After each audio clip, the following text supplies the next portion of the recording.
Live news, खबर तो पक्की है। हम लोग मानते भी हैं, जानते भी हैं कि डॉक्टर भगवान का दूसरा रूप होते हैं और एक स्वस्थ देश, एक स्वस्थ समाज, एक स्वस्थ परिवार, एक स्वस्थ व्यक्ति डॉक्टर ही बनाते हैं। लेकिन अगर उस डॉक्टर को बनाने की प्रक्रिया अस्वस्थ हो जाए तो वो डॉक्टर कैसे एक स्वस्थ नागरिक को बनाएगा। मैं आंकड़े पीछे चलते रहेंगे, मैं साथ साथ बोलता रहूंगा ताकि आपको समझ में आए कि क्या हैं ये आंकड़े। नाम है नीट। कहीं से भी रिजल्ट देखने के बाद क्या आपको लगता है कि ये प्रक्रिया नीट है, ये प्रक्रिया साफ है, स्वस्थ है, स्वच्छ है? बिल्कुल नहीं लगता। अगर ये आप आंकड़े देखेंगे, 24 लाख बच्चों का भविष्य धूमिल हो रहा है, उस पर पानी फेर दिया गया है इस परीक्षा के माध्यम से। पहले क्या हुआ, तारीख बढ़ाते रहे, बार बार तारीख बढ़ा रहे थे और फिर पूरे सिस्टम की पोल 4 जून को खुल गई। 4 जून पर भी फिर आएंगे, पहले चर्चा इस पर कर लें। पूरे के पूरे 720 आउट ऑफ 720 आउट ऑफ 720, आप पीछे आपके सामने स्क्रीन पे जो आंकड़ा दिख रहा है वो देखिए। इसको 67 टॉपर्स थे जिसको 720 में से 720 अंक मिले इस साल।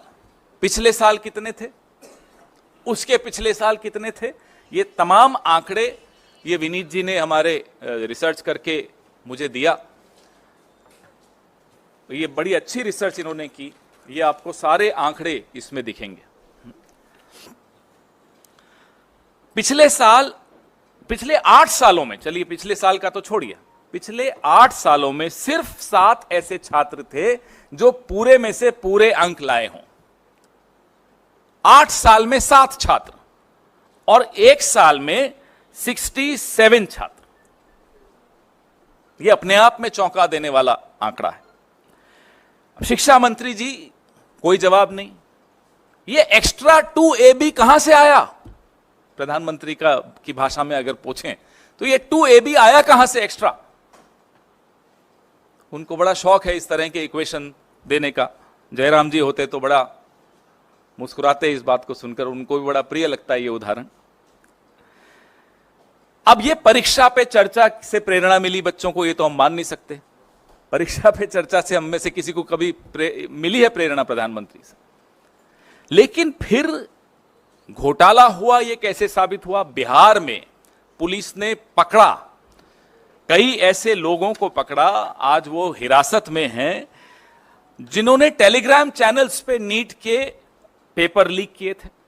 इसकी जांच में आगे क्या हुआ ये हमें नहीं मालूम। 13 आरोपी वहां गिरफ्तार हुए। वैसे ही गोधरा, गुजरात, बिहार भी का उदाहरण दे रहा हूं मैं आपको, अब गुजरात का भी उदाहरण दे रहा हूं। गोधरा में भी कोचिंग सेंटर्स के साथ मिलकर, एक पर्टिकुलर कोचिंग सेंटर था, उसके साथ मिलकर कैसे ये लीक हुआ। तो ये बिहार और गुजरात, ये एनडीए का गठबंधन क्या नीट डिजास्टर अलायंस हो गया है? एक उदाहरण बिहार से है, दूसरा उदाहरण गोधरा से है, प्रधानमंत्री जी की कर्मभूमि से है। लाइव न्यूज, खबर तो पक्की है।